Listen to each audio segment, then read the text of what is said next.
Good morning. Tim NesSmith, Ship Superintendent with the USS KIDD here in Houma, Louisiana, dry dock number 6 at Thoma-Sea Marine Constructors. This is the USS KIDD behind me, and those who have been watching the channel have already seen we've been talking about our props and getting them polished up and everything, because KIDD is one of the few ships in the historic fleet that you can actually see her props and her rudder. But we've got a special guest with us today, Mr. Evan from USS KIDD. Evan, stop hugging the prop, please.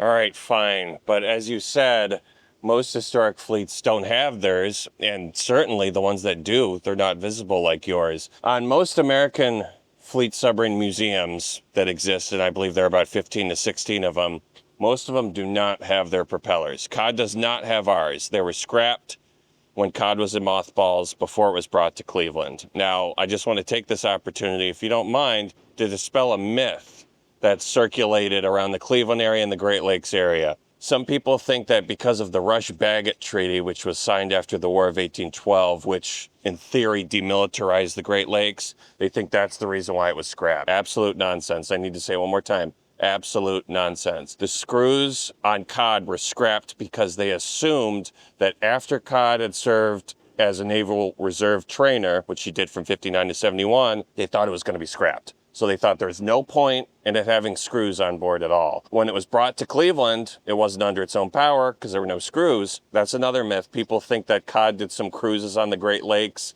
as part of her duties as a Naval Reserve trainer. Unfortunately, she never did. That would be very cool. And you and I were just looking this up. We believe Razorback is one of the few submarine museums to have its propellers. And the reason for that, I believe, is because after U.S. service, it was in Turkey. Correct. And then it was brought back over here. So there was no opportunity for its propellers to be scrapped. And I'm sure at that point they realized this is a historic vessel. We want to preserve it. We don't want to get rid of it. Right. So I'm just here admiring your propellers. We just have to frisk him, Alcee, before he leaves to make sure he doesn't stick one of these in his pocket. Interesting point about Razorback, because a lot of people don't realize she came back from overseas, just like Orlick did, just like Slater did, just like LST-325 did. Therefore, those ships, LST-325 sails, obviously her props are still on her and her rudder, but that's because they are privately owned. They were not donated through NAVSEA, through the ship donation program, and they did not come out of the reserve fleet through MARAD like the Victory ships and the Liberty ships.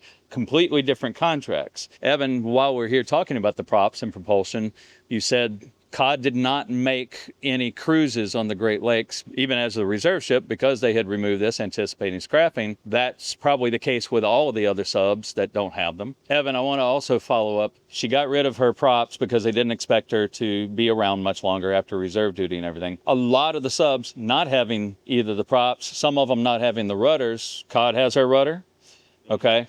You guys are able to fire up your engines. KIDD fires up her engines, Cobia fires up her engines, Silversides does. You guys are allowed to fire up diesels, whereas we get this question a lot. KIDD is not, and none of the other surface vessels are allowed to fire up their engines because they're high pressure steam.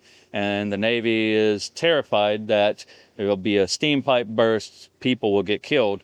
Not as much danger with the diesels? I don't believe so. And when KIDD runs them, we call them ceremonial runnings. Engines 3, 4, and our auxiliary engine in the after engine room, we've run those. Engines 1 and 2 are in running condition. We just haven't found a need really to run them. People are impressed by 3, 4, and the auxiliary. We've actually run 3 and 4 at the same time. And that's really, really cool because you could see the exhaust on both sides spewing out. The last time we ran the engines was last year for the Submarine Veterans Annual Convention. It was a surprise towards the end, and a couple of them were wiping away tears. One guy actually rushed up into the engine room and just had to start smelling it again. It was like he was 21, 22 again, so that was a good thing to see. For those of you out there always wondering why none of the surface ships like KIDD fire up their engines, it's not mentioned in your contract that you can't not fire up the diesels.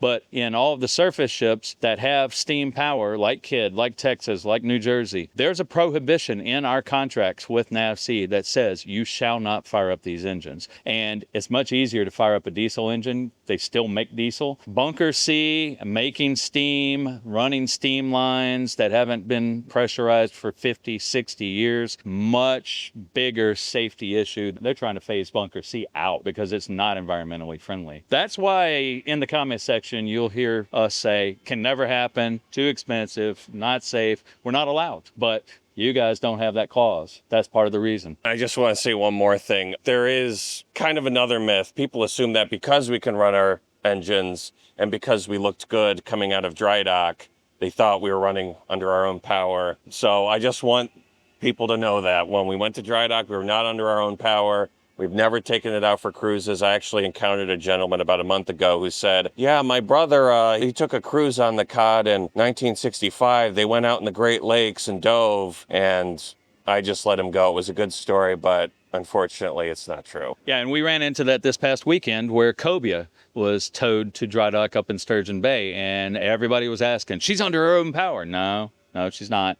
She was towed, had somebody in front, had somebody in the back. None of these submarines are operable again. Croker does not have her props either. So props to those who know this. None of these ships are really sailing again except for the Liberties and the ones that were brought back like LST 325 that aren't under those Navy contracts. Before we go, can I spend some more time with the propellers or do I have to pay?